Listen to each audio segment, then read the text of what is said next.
Much love and peace to all watching and or listening to Candid Stories of My Soul podcast with myself as the host, Racquel Shelby.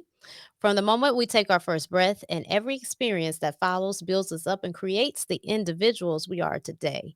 And in life, we will experience both the good and the bad because in order for balance to exist, both must coexist. There cannot be good without bad, nor can there be chaos without peace. The Creator is the author of it all, whether we believe in a God source or not.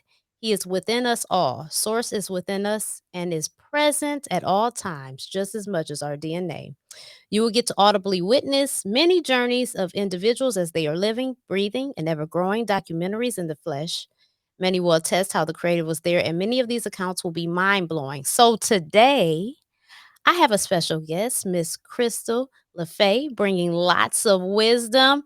She is such an amazing and dynamic woman, and we're going to get into it right after this. Stay with us.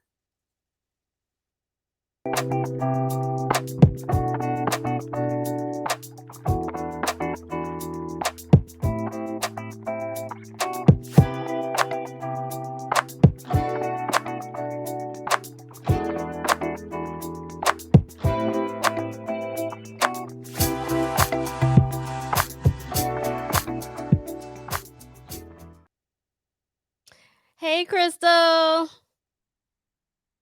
Hi. Thank you so much for coming on today.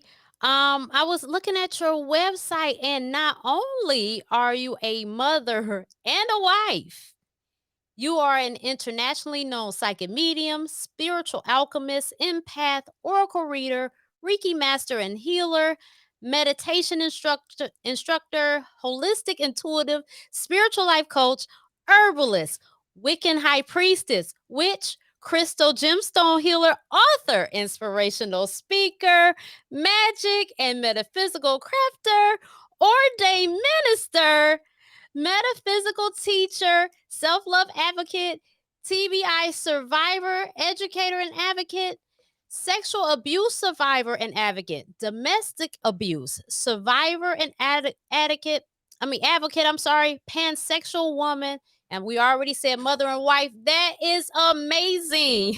That is something. I'm so glad that you gave me the privilege of interviewing you today. We'll probably only get to about 4 of them things on the list, but we're going to get into it nonetheless. So Crystal, you are amazing. What do you so you do all of that. What are you mostly wow, you got so much. How does that go? How do you fit all that in? Let's start there. Well, it's like basically like, what am I going to do today? I'm like extremely eclectic, and my moods tend to go switch a lot each day. So I like to kind of flow with what my spirit wants me to do that day. So I just kind of just flow with it. So basically, I wake up in the morning and I go, okay, what am I supposed to do today? And then I follow that. Oh wow, that is amazing. That and that's actually a piece of advice going forward. So put a note on that, guys. Yeah, sometimes it is good to ask, what do I do today? I'm going to learn a lot. I see in this interview. I'm going to learn a lot. So do you work seeing that you do all those things, I'm assuming you work for yourself. Yes. Okay, so you don't work a 9 to 5, which is beautiful. So, of course, what am I to do today? So, how long have you been have you always been in tune, turned on, tapped in, turned on, or was this something that happened one day and it gradually went about? Like, how did this occur? Well, to take it, um, I was 8 years old. 8 years old. I had a traumatic experience, and I was raped and molested by my mom's boyfriend. And that started a triggering effect when it came to spiritual stuff for me. At that age, I started to astral travel, astral project out of my body during that time because it was protecting my human body. And then from there, as I got older, I started seeing spirits and started asking my mom, "It's like, what is this?" She was a single mom. We had moved away from that situation. And so things just started triggering and just started coming to me. And my mom was, she was a young mom, and, doing the best she could. And she, basically, when I came to her for the millionth time saying that I'm seeing things in my room, my toys are moving, something's going on, I was questioning things. I started going to different churches on my own at a young age, trying to figure it out what was going on. She eventually took me to actually a Catholic priest, and he happened to be a very nice man. And I just vividly sitting in this room with him, and he sat down with me and he held my hands and he said to me, "Crystal, this is probably about 9 years old at this time. You're a very gifted child. There's nothing wrong with you. You have angels and spirits guiding you." And he named off a couple ones that were like helping with me at that time. And that was my first like confirmation, like, you're okay, and my mom never discredited it. She didn't say anything bad against it. She just let me do what I needed to do. And then as I got older, my dad actually was a he could read palms, and he took me when I was 16 to my first tarot card reader. And she did the reading on me. I see you doing this later in life. You're very highly gifted and you need to pursue this. And so I went right out at 16, bought my first deck of cards, and it just never stopped. And I just kept expanding and just kept adding layers. And then over the years, things had come up throughout my life, traumas like that. And I just kept pursuing it and just kept that door open. Oh, wow. You know, I have heard and I've noticed that those that have suffered severe trauma tend to really be highly connected.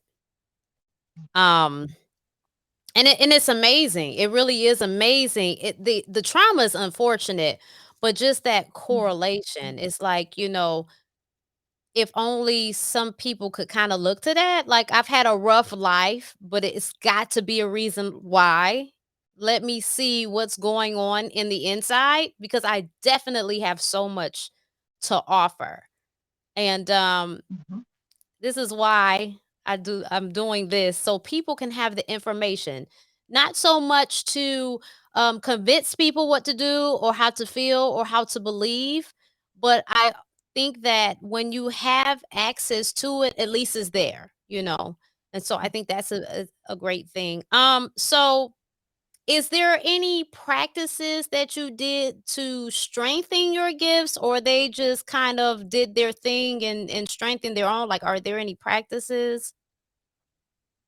Um, yeah, absolutely. I always, tell people, my clients come to me and they're seeking their own spiritual gifts, like their own psychic abilities. They want to know how to open that door, or they think that, the door's closed, or, how they, think of that way. And then they like, I am so gifted, and I get that, I embrace my gifts. I absolutely am honored by that. But in reality is that from just a young age, I just live it. I live it in everything that I do. I practice it every single day, like every single day. It's a normal subject in our home. My kids have been raised like that. They're all gifted in their own ways. We talk about spirits and psychic abilities and stuff like that all the time. My husband is open to it. It's just my normal way of being. To me, is no other way. And so, I've never had a fear of it. I've never, it's always been my saving grace. And So, but in order to attune to it and to keep, moving and growing and expanding in it, yeah, there's definitely to do. I meditate daily, absolutely meditate daily. I do a lot of energy work on myself. I pray daily.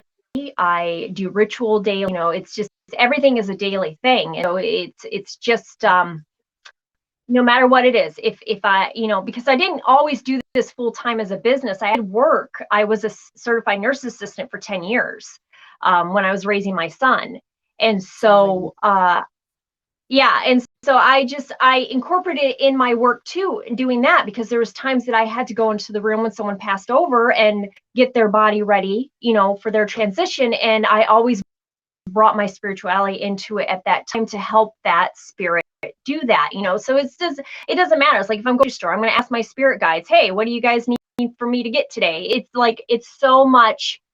I work so closely with my spirit guides. It's like they're here with me all the time, and so I just keep that door open 24/7. Okay, I've got a few questions after that. So I'll ask this question first, and then I'll get into this other question. Um, so as I'm hearing you're actually acknowledging spirit in every sense of the way. Okay, so I have a couple questions. Number one, are you basically saying like it is a good idea to kind of talk to them maybe on a daily, like actually open that dialogue? Because I think like with me, I'd be expecting them just to talk to me, but I don't. Maybe I should start talking to them. You know what I mean? So that's something. Absolutely, Okay. absolutely, yeah, because the big thing is it's people don't realize that you have to give them permission to work with you. They're not going to go against your free will. They're not going to just like, I can't hear my spirit guides, or they're not helping me like I think they should. You have to legitly give them permission. And so I've given them permission. I mean, it started like I've always worked with them, but it really started, I would say, and probably in 2015. I was doing readings part-time at nighttime, plus doing the Sina work. And I love my job as a Sina. I absolutely loved it. It was just so much part of my heart, but it was hurting my body. And at that time, I was like, what am I supposed to do? I need to do something. I cannot stop doing this for the rest of my life, but I want to still help people. So what do I do? And that's when I went to spirit, and I went to my spirit guides, and I opened the door, and I meditated, and I said, oh, I give you permission to lead me. And they pretty much came on as, like, I don't want to say my boss, but as like a partnership. They became my partners in my life, that I said, okay, so I will listen to you and you show me which way to go. And, and it was a lot for me in the beginning, because they were very clear that I had to be a clear vessel in order for me to do the work that I was supposed to do. In order to do that, at the time, I'm an alcoholic. I had to stop drinking. I had to let go of a lot of hurts. I had to forgive people that I hadn't forgiven yet. So I had to release a lot of stuff in order to do that. And then when I actually was able to do that stuff, they just opened doors. I was able to quit my job as a Sina, and things just up. Wow. That's amazing. So meditation. How do you meditate? I mean, because sometimes we make things harder than it has to be. I think I'm one of those people, but how do you it's the truth. How do you go about meditation? I meditate in every way. Like, I love to sit and meditate. Say, like, I was, sit in a room quietly, hold the mudras in your fingers, and you just sit in quiet and then meditate. I absolutely love doing that, but that's not something that I can do daily. It just doesn't work. I mean, life is busy, things happen, and so I I've been shown so many different ways, and there's so many different types of meditation out there. So it's like I sometimes I do walking meditation. I go outside and listen to music, and I'm walking in meditation. Sometimes I'll be at the sink washing dishes because I have to wash dishes and I don't have time to do an hour meditation. So I incorporate that in washing dishes. So I'll just sit there and being mindful in that washing those dishes with the water, because water's cleansing anyway. And so I just put on some light music, and I zone out in meditation. And so I just, I think, everybody's different when it comes to meditation. Yeah. And so like, my husband, he's got ADHD. I can't keep that man still. It's like, no matter what, but I was able to teach him some meditation for him, what works for him. And so he's able to incorporate that in his daily life so it can help him, but it's different than what it for me. So, it's again with the day to day. I'm really adamant for myself to take things day by day. So I wake up and go, what kind of meditation am I going to do today? And it can vary. It definitely varies. It sounds like you're very resourceful, and that's great. I mean, you have to take but it is busy. Being a mother, just living life, being a wife, um, even just love in itself is a labor of love. It doesn't have to be a negative thing, but it's not going to be you just show up and it just does its own thing. It's not like that. You've got to put some gas in that car. You got to rev that bad boy up and put your foot on the pedal. You got to do some work. So it's so many things that we have to do. So that just sounds good that you fit that in. Whatever it is, you're going to fit it in, and that's beautiful. I want to kind of to get into the hospital. I'm glad you brought that up. I've worked at Beaumont from 07 to 2018, and I was a nursing assistant. And after a while, I became a clinical assistant, just doing the desk work and the nursing assistant. That's how they got you. They got you to do 2 jobs and give you a little more. That's how they got you. How was that? Like, so when people did pass away, did you ever see like them, like on the side of them? Did you see anything in the rooms? What were the energies like working there? Like, what was all that about? It was rough sometimes. I'm just extra sensitive. I'm like so sensitive to that energy. And half the time when someone did pass away, the girls, because I'm very open about my gifts, and I've always have been. So everybody who knows me knows that's what I do. And so half the time the girls would be like, oh, this is Crystal's area, and they would have me go into their room. But there was plenty of times that I would know already ahead of time that someone was going to pass. I always tend to they'll either come to me in a dream. It's like, hey, I'm about to pass, and I'm not even at work at that time. And I go in the next day and they've passed. Or one time I walked into a room and I saw the woman's spirit standing on the outside of her. And, that's definitely happened. And it's a daily thing for me, especially in that environment, to make sure I'm protected energetically, to make sure that I'm, can be draining. And so it's important that I'm protecting my own energy and so I can do what I'm supposed to do in that time. But yeah, I definitely, it doesn't matter where I go. If I go to a grocery store, I'm going to see something like that. It just happens. Okay. And you're used to it at this point. Yeah. Wow. So going back to you started reading tarot. Now, was that something that you had to work at, or because you're just so in tune, it just came naturally? I start off with tarot because back then, that's pretty much the cards that they had available. I'm 45, but 16, that's, pretty much when you went to a shop like that, a psychic shop, that's what they had for you. I started off with tarot, and I never did a class on it. I never studied it. I just, off my own messages, like I pull the cards, I still do today. I pull the cards, and, I get the messages based off that person's energy attached to the card. So, you know, I love tarot, but I just something that I gravitate towards anymore. And I did that for a long time, and then I transitioned into the oracle cards. Absolutely love. And it's just a different type of energy. The oracle cards are. It gives you a lot more freedom than the tarot does. Tarot's very structured, and I'm more not structured, so I gravitate towards the oracle cards. And so yeah, I absolutely, I just love doing them.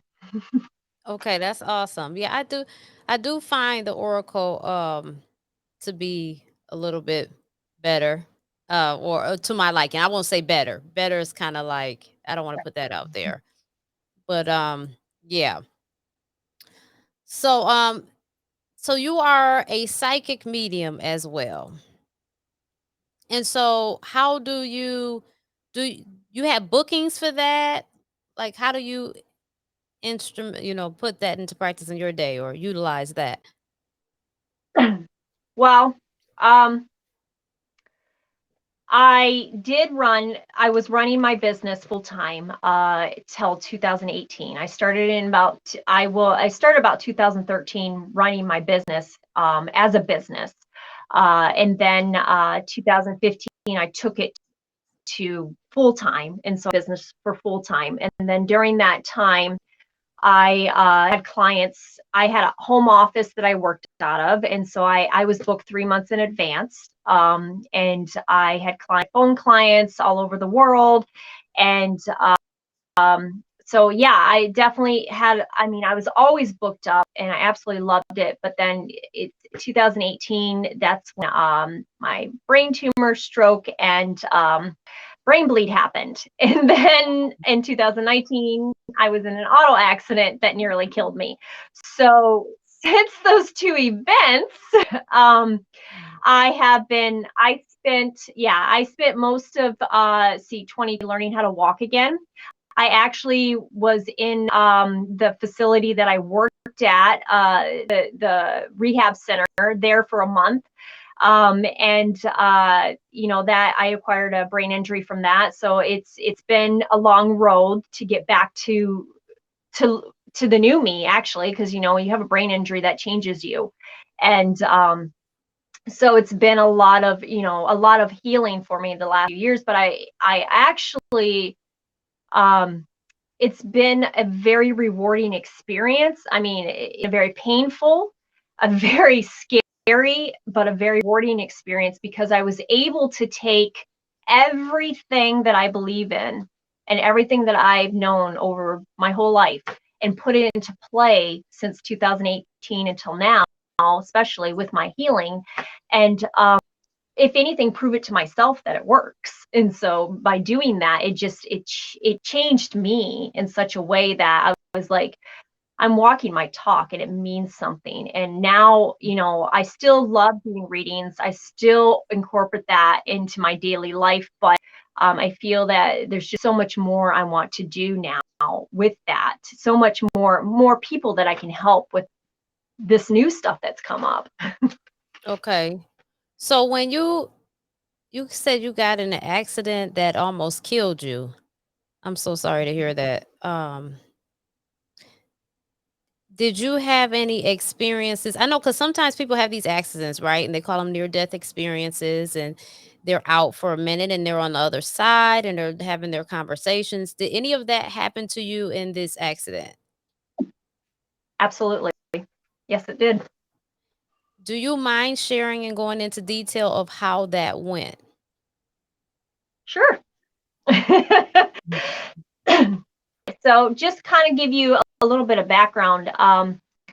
2018, I woke up one morning with a massive headache out of nowhere, and went to doctor after doctor, and begging them to, something's wrong in my head. I just can't figure it out. Something's wrong. And they didn't take me seriously, and they just basically diagnosed me with anxiety. And I said, no, something's not right. And then one night, I woke up out of a dead sleep, and my dad, who is passed over, and he's one of my major spirit guides, said, I hear his voice very loud, get an MRI now.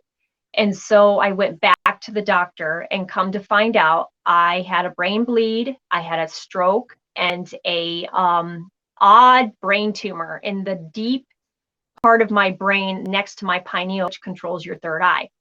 So I'm like, this is crazy. And so, going to the brain doctor and all that stuff, he says, it's, you can operate it, but you might have worse symptoms. It's really deep in your brain. It's not advisable. Your body will do its job. Everything is okay. I mean, it's contained. The bleed is contained. It's in the middle of your brain, even though it was causing horrendous symptoms.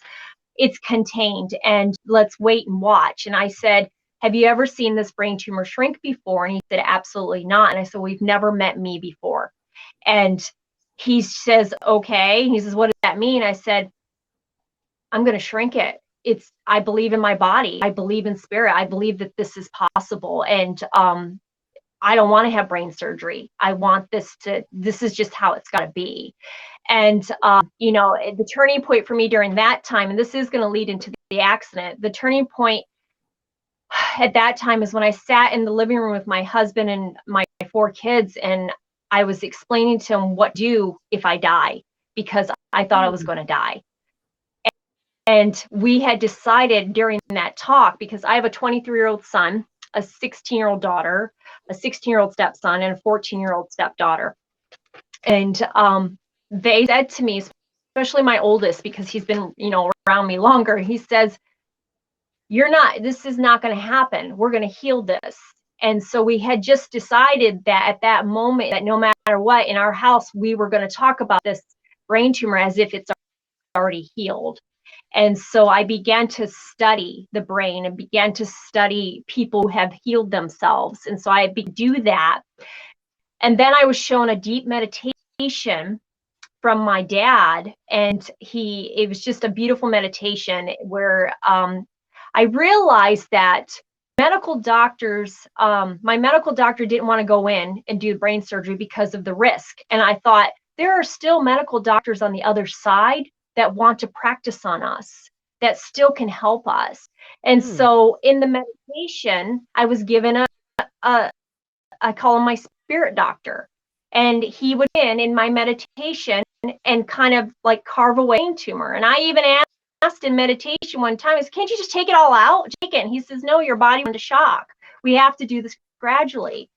And so over the course of a year, every time I go back to the brain doctor, he'd take a scan, and I have pictures of it, and tumor kept shrinking and the brain went away. And he just said, the last time I went to him before the accident, he says, it's just nothing but a miracle. I don't know. It's just, I can't explain it. Just keep doing what you're doing. And so at that point, he says, you're good to go. Go live your life. Go. And I was like, okay. And so I was beginning to do that. And then I was coming home from a meeting with a girl. We were going to start a podcast together. And I was coming home, and I was going 55, driving home. I was a mile away from my house. I was coming up to there's a side road out in the boonies. So these are, back roads. And I'm driving 55, having the right of way. And I see a man, at the time I didn't know him, but this truck stopped at the stop sign on the side road. And I said, okay. In my head, I thought, whatever, I got the right of way. And so I kept going. And then all of a sudden he pulls out and stops again in the middle of the road. And I just thought, you're right, Crystal. This is it. This is how you're going to go. And I went, number one, I got upset because I'm like, you're taking me out like, seriously? Really? This is how I'm leaving this world? This is not right. I've just gone through. And so it was an older truck that I was driving, didn't have an airbag. So I pushed back on the steering wheel, and I just said, God help me. And I called out to my dad. I said, I don't want to die. And so I kept my eyes open, and I have still to this day don't understand why I did that. Maybe I thought that, to me, it was like being in a beat, like, this is just not real. And I pushed the brake pedal as hard as I could, and I pushed back and then hit, and everything went black. Mm. The next thing I know, I felt really far away from my body. So far, like just like really far, like not in my body. And then there's pitch black darkness, and I look to the right, like up in the sky, kind of like if you're looking up, and I see a white light. And at first I was confused because the light was blinking, so I wasn't sure, like, is this like what's going on here? Later on, come to find out, what was there was spirit walking back and forth past this light, kind of like waiting. And Okay. so I look and I go, I instantly knew I needed to go there to the light. I felt the best I had ever felt in my entire life. I felt comfort. I felt there was no fear, and I just wanted to go. And all of a sudden, I hear this woman's voice, and she's talking to me. And I'm like, where's the woman's voice coming from? And then I hear a man's voice out it. And he says to me, you have to go back. And I said, no, I don't want to go back. And he says, you have to. Still have work to do. Your body alive. You have to go back. And I said, it's going to hurt. It's going to be okay. You'll be okay. And at that point, I didn't even have a choice. I was just abruptly put into my body. And I, like, when I opened my physical eyes, I couldn't see. Like, there's blood dripping down. My head had hit the steering wheel. That's what the scar's from. I hit the steering wheel. I couldn't see clear. I could barely talk. And come to find out, the woman's voice was a witness that had stopped, got out of her vehicle, got into the vehicle with me, and was holding my head and talking to me. And Oh, wow. I've already, I've reached out to her. We've talked, and I've thanked her so much, because honestly, I don't know if I'd be here if she didn't talk to me. And at that just started, it's like literally in slow motion until I got to the hospital. So after that is amazing. And sorry for laughing. I love your personality. Like I love it. I love it. I love your energy. I love your personality. So after that, like, did your abilities heighten even more, or did some other stuff come online? Like, what happened after that? So whenever there seems to be something like that in my life, things do, like, because we expand, our vibration raises and we expand. And so especially when things in my life, it's like every traumatic event, sudden I expand. When my dad passed away in 2013, I got this really unique gift of being able to smell death on people, which is not fun, but so I can actually smell when someone's going to die. It's a very interesting thing. But with that gift, I'm also told by my spirit guides I can't tell them. So it's like, what do you do? But I do the best I can. A lot of it is just reminding them to live their life now. Yeah. Just be feeling good now. But yeah, after the accident, I was actually kind of upset in the beginning. I was getting downloads. So it's like downloaded of the spiritual stuff. And so I was getting these downloads of information, and a lot of it was geared to my own healing, because I'm like, how do I heal from this now? I mean, I've already been through this, and now what do I do?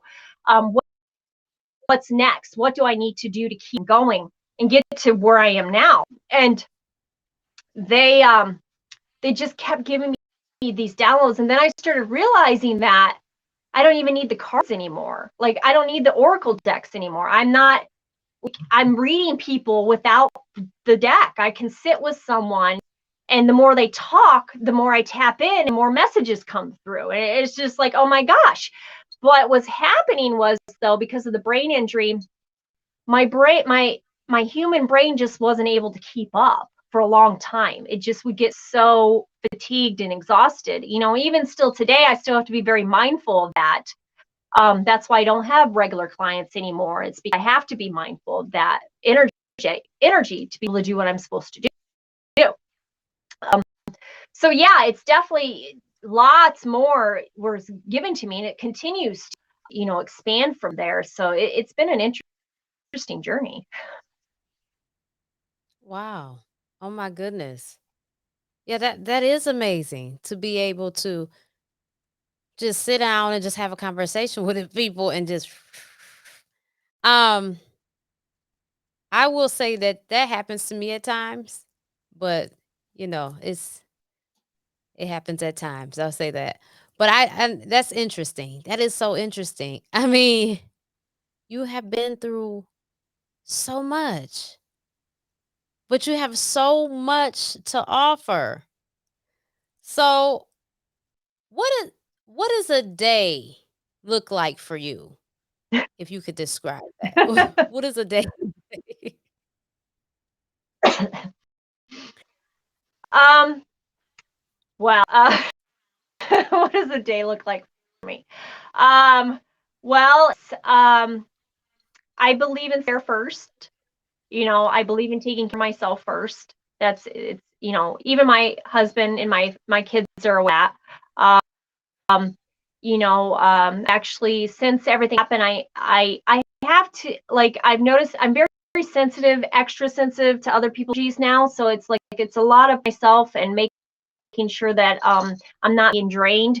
And so I actually have my own now, and I spend a lot of time alone, and I never used to be that way. But I find more solace and peace, and I can recharge in those moments when I'm. So, I mean, like today, I do have these routines that I do because I do everything holistic. My healing's been completely holistic. I mean, the most I take is a time. I do everything holistic. So I work with a holistic doctor for my healing. I have energy healers, massage therapist. I do neurofeedback for my brain. Everything is always holistic. So part of my holistic thing is because I have been diagnosed with PTSD and anxiety disorder and stuff like that since the accident. And so in order to keep me balanced, I have to put things in certain place if I'm not going to, be taking something for it. So meditation again is my medicine. I absolutely have to every single day. So I wake up before I even get out of bed. I'm meditating, and then I'm listening to positive affirmations because I'm really big on what you fill your mind with, and what you listen to and pay attention to is what's going to fill your, and it's going to bring energy into your life. I'm very cautious about what I allow in my eyesight or brain. And so, and then, meditate, and then I do yoga, and then I'm also right now online for yoga instructor. So I'm doing that. And I'm always I love to learn. And especially with the brain injury, that's one big thing that's helped me through this is just learning, just keep learning. My husband's home now. He was working full time through this whole, and now he's home with me for a time being the next 6 months to kind of just, we're balancing back out because things have been hectic the last few years. So he's home, so I spend time with him. I have a lot of animals. I love my animals, so I spend time with them. I also I run a Facebook of it's a goddess group where I mentorship 20 different women. And so I talk to them, I help them out. I do a monthly Zoom call with them every month where they go with their issues, and I give them a positive, because I'm very big. I believe that there is negative, but there's also positive in everything. And so if we can look at the positive, it's going to help out more. So it's, helping them out. So it's just my day pretty much is, again, like, what I need to do today. What kind of acts of service can I do today? how can I take care of myself today? And then my schedule for sleep's weird, since everything, like I 4 a.m. every morning. It doesn't, like, I can't help that for some reason. And then I go to bed around 7. Like, legit, it's just a weird schedule, but it was for me. My brain likes it. Yeah, so I just basically, my days are spent going, what can I do good for the world today? That's beautiful. You know what? I'm gonna have to join your Facebook group for sure, because that's something I would be interested in. So I'm definitely going to join that.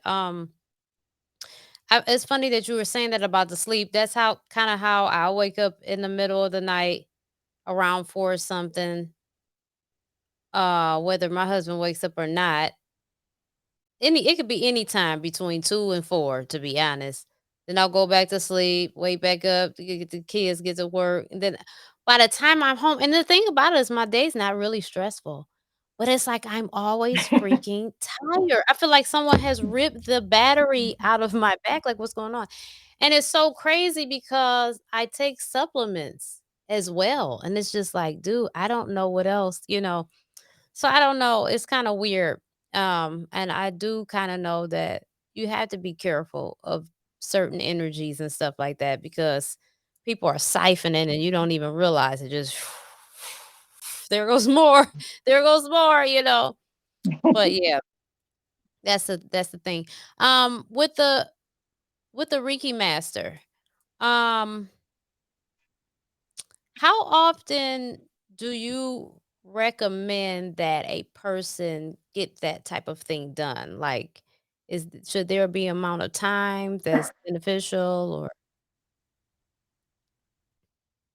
I think my true opinion is that everybody should be attuned to the energy so that they can do it on themselves whenever that's, and it's the great thing about being attuned is that once you're attuned, half the time the Reiki energy just will take over and do its job when it's needed. You don't even have to like say, okay, I need to do it. I do myself Reiki every single morning before I get out of bed. That's part of my routine is I do just a quick self thing. I teach classes for Reiki where I attune people. I've attuned, my husband is attuned to master. My 3 of my kids are attuned to master. My youngest she's attuned to 2, Reiki 2, and I purposely did that because when you are attuned to Reiki, it raises your vibration, and then it raises the energy and vibration in your home. So it's like my husband doesn't use it like I do, but he's attuned to it, so it raises the vibration of our home. And wow. the kids needed to be aware too. So, we are very energy conscious people, and also it keeps me accountable. So when I'm lagging, when I'm going, maybe I have a negative attitude or I picked up something, my husband will chime in and go, hey, wait a minute. Or my 23-year-old son goes, Mom, you can do Reiki, remember that, so we kind of like work off of each other.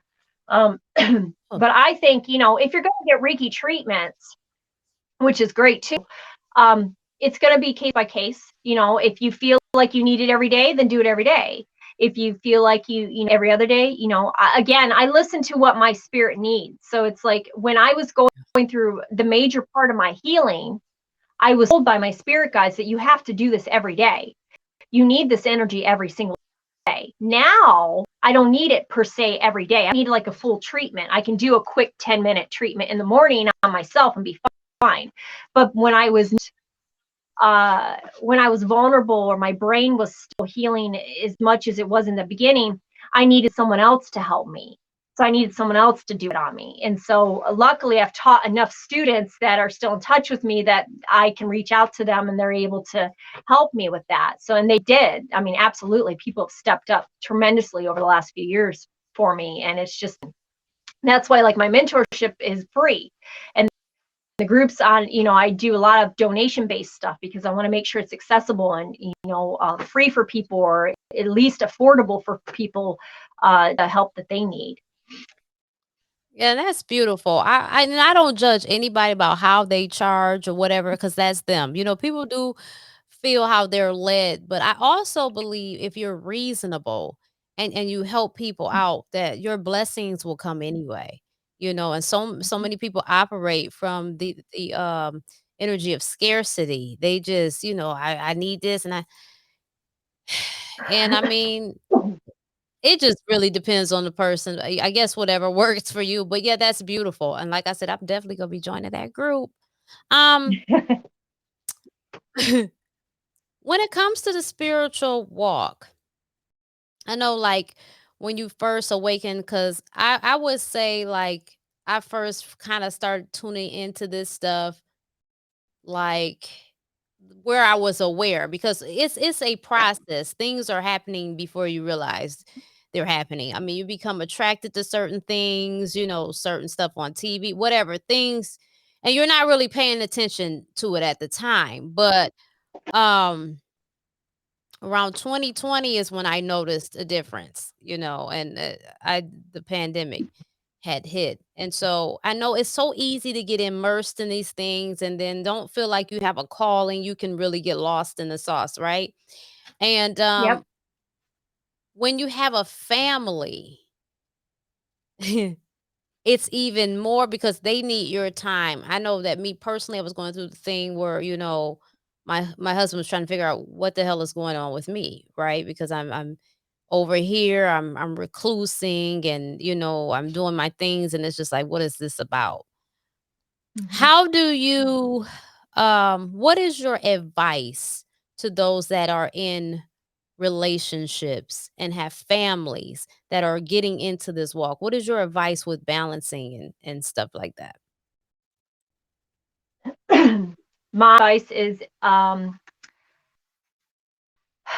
believe knowledge is, and I believe that if you feel that you're drawn to this type of walk or any spiritual walk, I think family should be involved in one way or another. So have an understanding. You know, when I met my husband, he knew nothing about any of it. Really. I actually, like, first date, I read his cards. It was like one of his first readings, and I read them because I was tired of dating the right one, and I'd been divorced before. It's like, I'm not wasting any time anymore. I'm going to cards. And in the card, it's funny, it said that he was the one, and I'm saying, no, he's not. It took me 3 months to actually be okay with that. But luckily, he's a great guy. The only thing I asked of him is, an open mind, and I never like pushed him to do the Reiki. I never pushed him to do anything. I just said, this is what my spirit needs to do.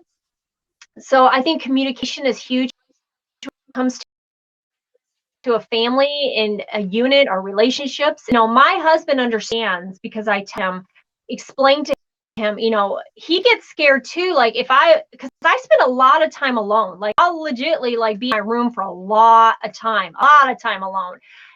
And it's not because I absolutely love people. I read for clients all the time, all day long. I ran my own site. I did speeches. I did all that stuff. I absolutely love people. But with the brain injury and stuff, I have to honor my body and honor what my limits are now. And so that means I need a lot of alone time. And so I've had to sit down with my husband, even my kids.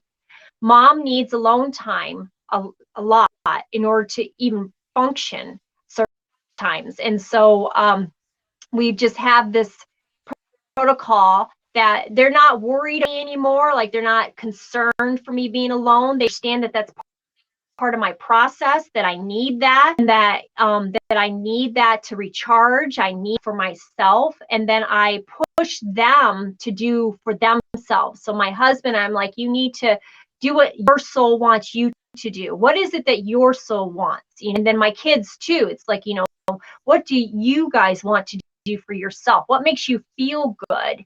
And then we have a lot of talks. And so this communication to me is the because when you're going through something like this, especially when you're I have a lot of clients that come to me that are terrified because they're going through the transformation, they're expanding, and it can be very scary when you don't know what's going on inside your body or your psychic abilities or energies, or, if you're getting energy sucked from you, or if you're picking up on other people's energy and you can't tell if it's yours or that person's. It's just a whole jumble of stuff. And so it can be very scary. And so it's just explaining, just being about what's happening with you.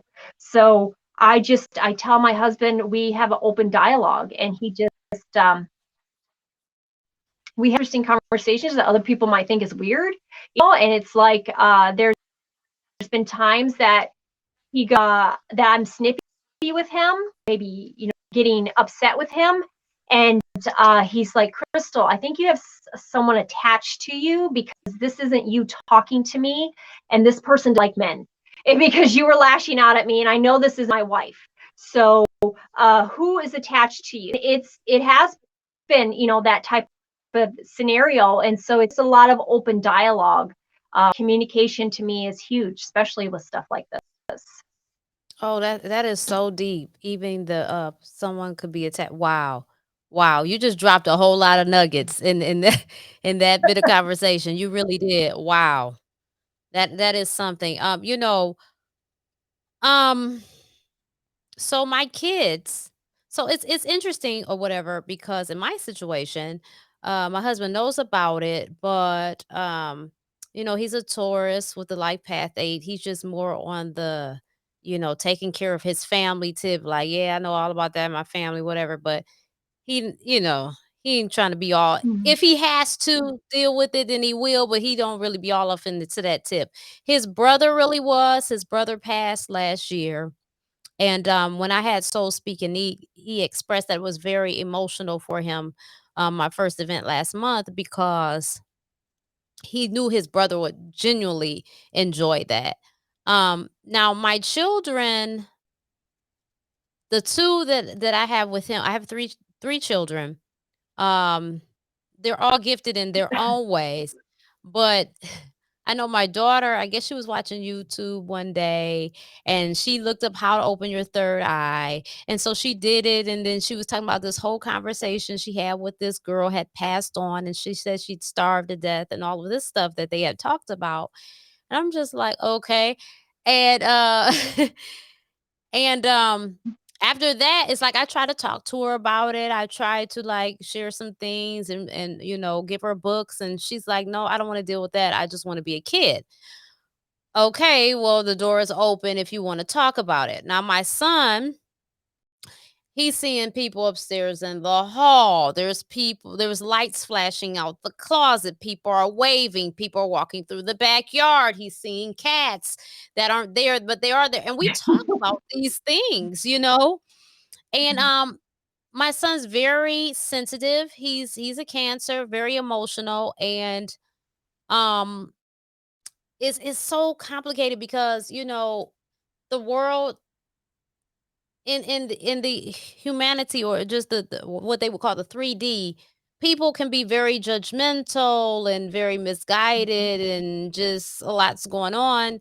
And so, my son, him being a black male in the black culture, um we're encouraged to be tough, you know. And I think men, period, but really being black, you know what I'm saying? It is complicated because it's like you gotta be a man, you've gotta be tough, but you can't be too aggressive because you can get killed out here. It's a whole conundrum, right?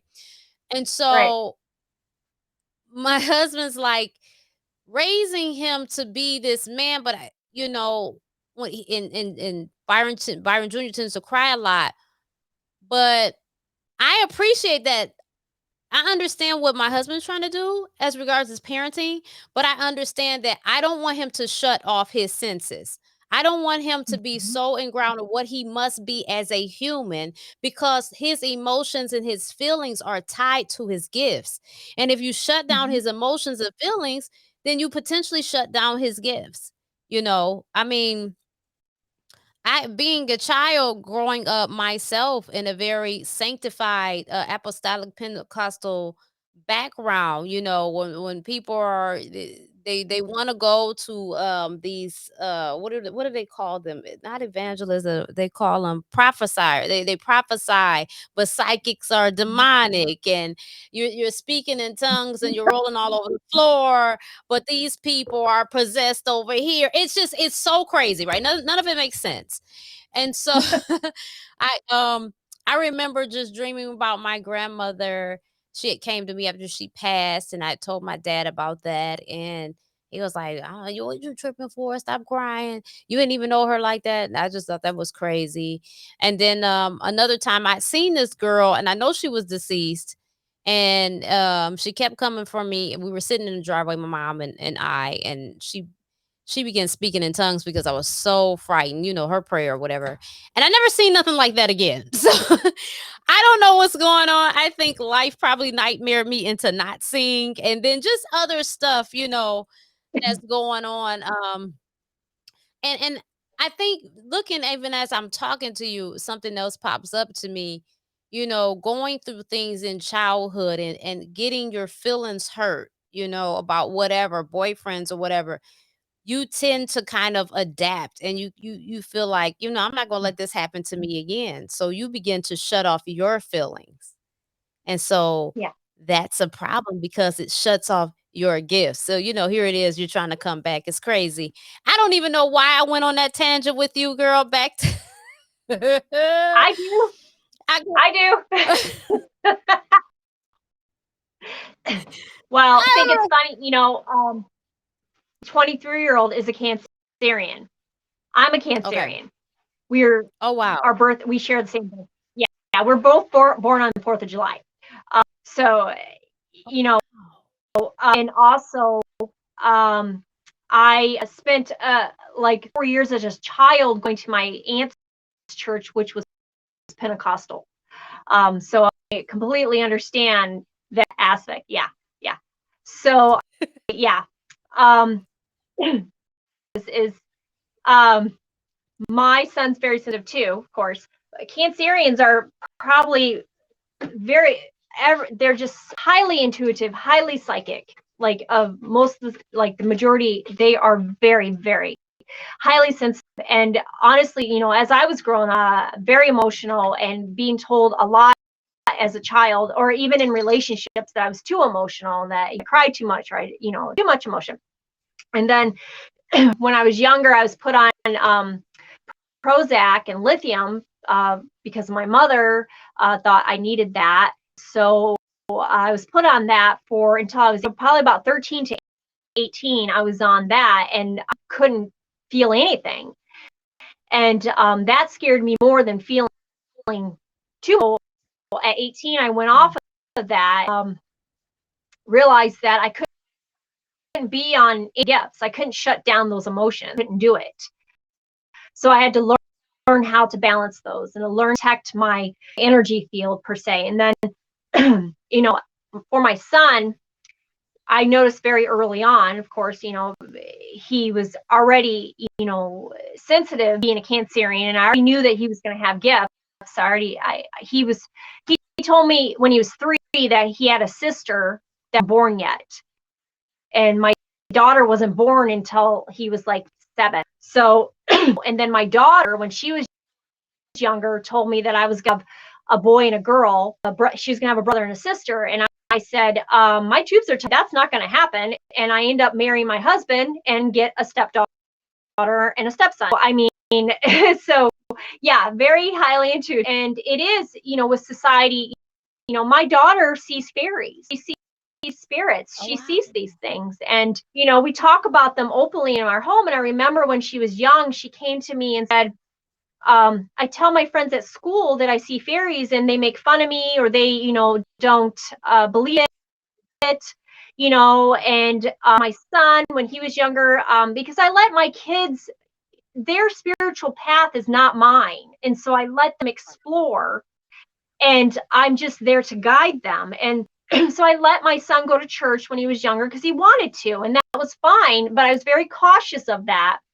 And it was fine until he came home one day and told me that they told him that, witches are evil and that they go to hell. And he was terrified because that's how he was raised around that. And so he's like, "Are you evil, Mom?" All this stuff. And then I decided not to let him go back to church until he was older, until he could just, have more of he was like 7 or 8 at that time. And so I wanted him to have more of a footing within himself, or, being, taught something else. And so, he was just very sensitive. And I noticed that he would come home drained from school a lot, extremely drained. And so that's when I just started really teaching both my kids about their gifts. And at that time, I knew about my gifts, but I didn't know about their gifts. And so I had to learn through them. I had to study myself. I just studied their gifts, learn about their gifts to teach them about their gifts. And so I started doing that at a very young age. And I remember my son being in school. He's probably around the same age. A lot happened around 7 or 8, kind of like with my scenario. But the school wanted to diagnose him with ADHD and sit still.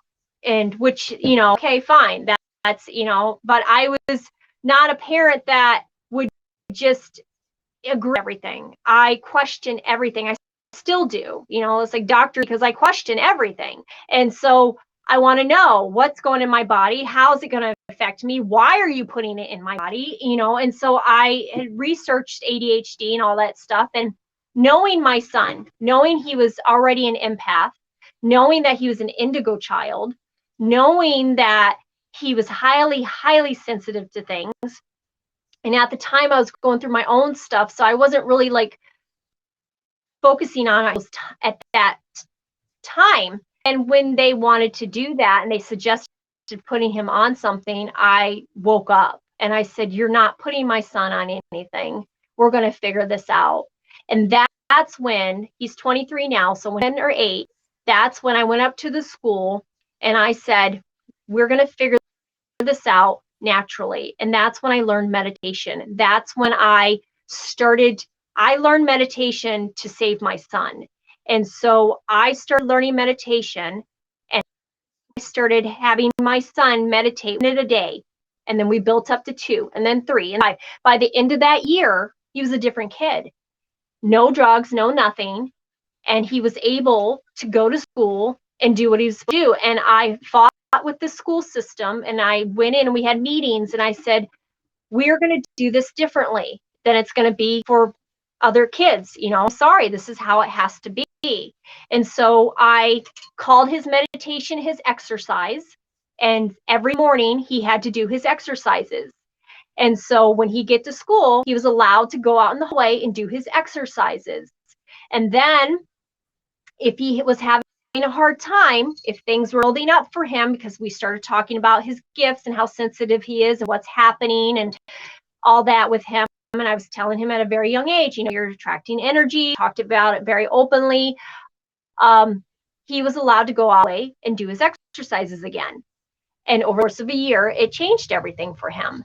And, it helped him balance things out. And then when he got into high school, he was a bit, and then he wanted to go back to school. And so when he went back to school, that's when we really started talking about him being indigo and talking about how he's picking up other people's energies and what his purpose in this world is, that he's got this high purpose and what he's supposed to be doing. And in order to do this, we have to do these, still continue with your exercises and add some more stuff. And, and so I learned as I was raising him a lot with the energies, because when you have an indigo child, it's a whole different ballgame. And even, my daughter's a rainbow child, so it's completely like opposite spectrums. And so it's learning what works with their energy and how to talk to them with it. But yeah, we, I couldn't fathom shutting down their gifts. Right. Is it safe to say that with your kids having gifts and being spiritually inquisitive, that's something that you have to parent as well? Yeah. And Okay. it was like when my daughter came home and that, because society, we are different. in society's eyes, we're out of the norm. My whole family is, my husband, my kids, we are. In what people, and I get judged every day. I mean, if it's not for my tattoos or my hair or my spirituality, or that, I get hate mail from people who consider them Christians. That email me and say that I'm the devil and I'm going to, go to hell, and I'm doing this and I'm doing that. And all I'm really trying to help people. And so I get judged every day. So it's not in denial that, like, I know that with children, especially when they're highly intuitive and parents don't understand that, it scares the parents. Yeah. And I was scared for my children at a young age, being in school. Luckily they're older now, but going through it as young. And when my daughter, who is talking to fairies and stuff and going, back to that, going to school and telling me that kids are making fun of her, I had to make a decision, because I didn't want that tainting her or making her not want to talk to fairies.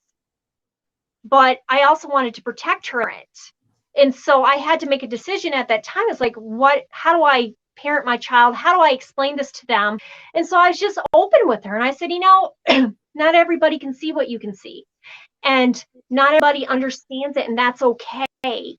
And that doesn't mean what you're seeing is there. And maybe you just don't talk to them about that. And you can talk to us anytime about that. Or I ended up starting, I started a psychic kids class specifically for parents and children together, so that the kids, because I have parents come to me all the time. My youngest client was 3 years old.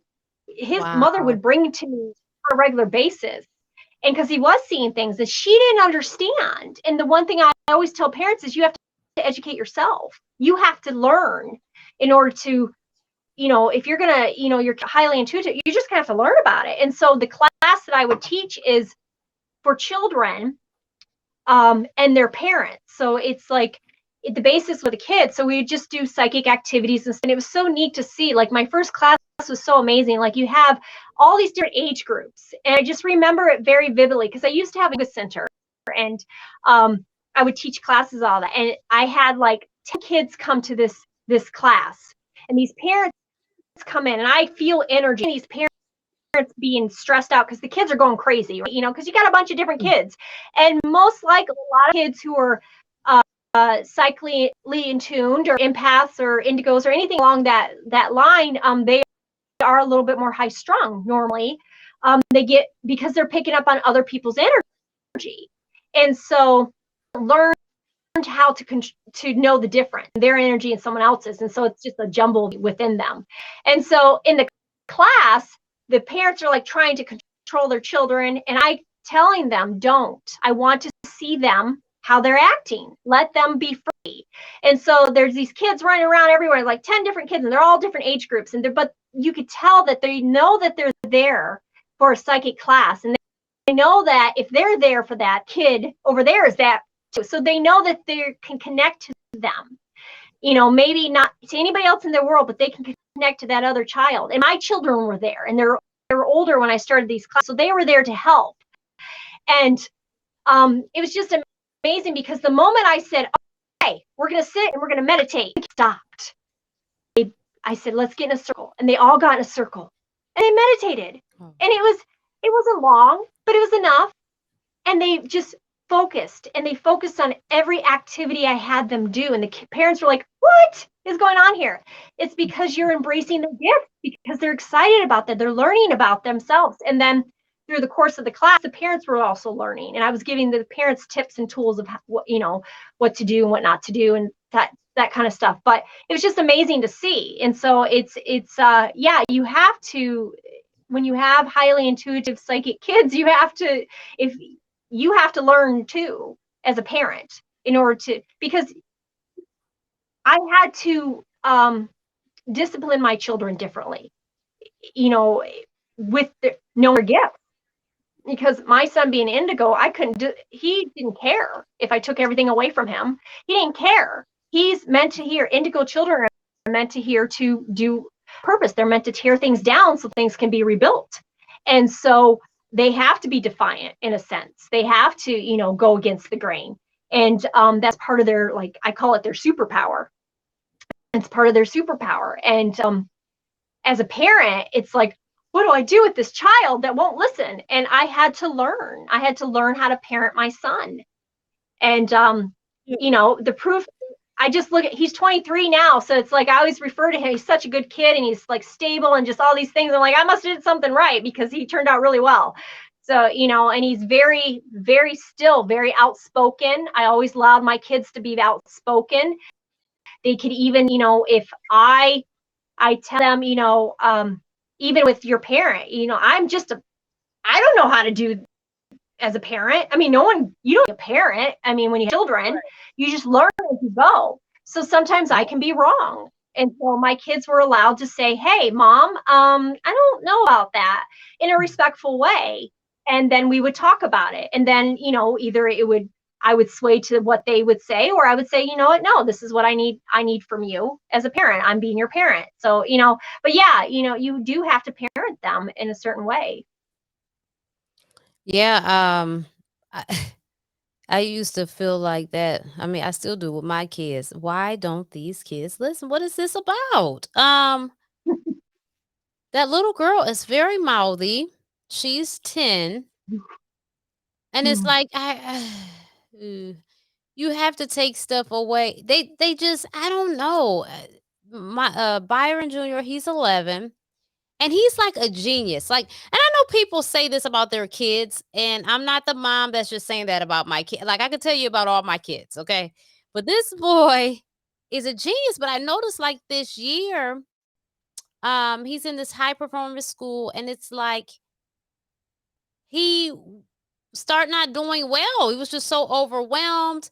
And part of me was just like, I think part of my mission later on is to get about this schooling, because I don't think with the children that's coming onto the planet today, I don't think this schooling is serving them well. And I think it's stressing them out. And there needs to be somebody, I can be the voice. I just don't know how to put it together. But there needs to be some system that fit these children, because this is not working for them. It's not, you know. That's exactly what I just had this conversation with my husband. Like, just, our youngest is 14, and I'm thankful that, like, my has one more year, my 18-year-old, and the other two are out of school. So we're just so thankful that, they're not in the school system anymore.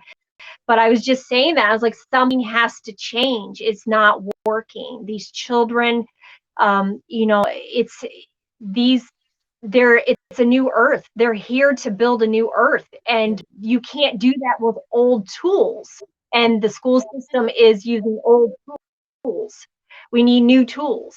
And absolutely. And it is with people like, I love to teach. I have all kinds of classes that I teach, and, I love teaching the kids classes, and mine's more based off the psychic stuff, so for someone like you, it is important that you recognize that you should do something. You have a platform to use. Absolutely. And it's us parents, that are aware of that, and aware of what's happening with the new age and the new children coming in. It's our job, it's our job at this point is to help our children create this new world. And yeah, absolutely. And, I don't look like you said your daughters can be mouthy. Absolutely. She's got a lot to say. Absolutely. She's powerful, especially as a woman. She's powerful, and she's got a huge role to play in this new world. And so she has to be mouthy. She has to. And, it's great, because, that means her throat chakra is active, and that's amazing. And, so, it's great, but as a parent, it can be very frustrating, absolutely, to parent them. And, so, my son was very mouthy, a young, very, very, and so it just came down to, I began to sit with him and talk with him as if he was my equal instead of him my child. in certain circumstances. Of course, we have to be the parent, Right. but overall, but in a lot of times when he was disagreeing with something that I wanted him to do, I gave him the space to tell me why. I question like, why? Why do you, why do you feel that you need to sit this way? That type of stuff. And it did help, in the long run, help that, communication between me and him, and be able to give him a voice. He needed to feel like he had a voice. Yeah. And I think, he's a boy, difference in a sense between boys and girls. And so, girls, especially in this day and age, we need to feel like we have a voice. We need to know that we're being heard. And with us women that have gone through what we've gone through in our lifetime, the strength we've gotten from that, it's just, I think for me as a mom, as a woman, and with my daughters, remembering and reminding them that their voice matters, their voice does count. And with doing that, it actually tones down the energy, at least for my girls. Like if if they're starting to be cranky and start to be a little bit mouthy, because I mean, my daughter's 14, the youngest, and she can be that way. And I'm just like, whoa. So we do a lot of I'm like, all right, we need to smudge you right now. And then we need to calm everything down and figure out where this is coming from. And then why do you feel being heard? What's going on? And it's usually has nothing to us, our family. It has to do with the outside. She's picking it up from. So, but I think it's great that your daughter's mouthy, because she's a powerful woman. Yeah, I feel the same. I had so many more questions I want to ask, but the battery on my GoPro is being a hater right now. So I've got to charge it. But I'm going to take notes of some of the things that I wanted to ask. And if you would please come back, because I don't know if you've enjoyed this interview, but this has been amazing. And I have so much more I want to talk about because you have so much to offer. You really do.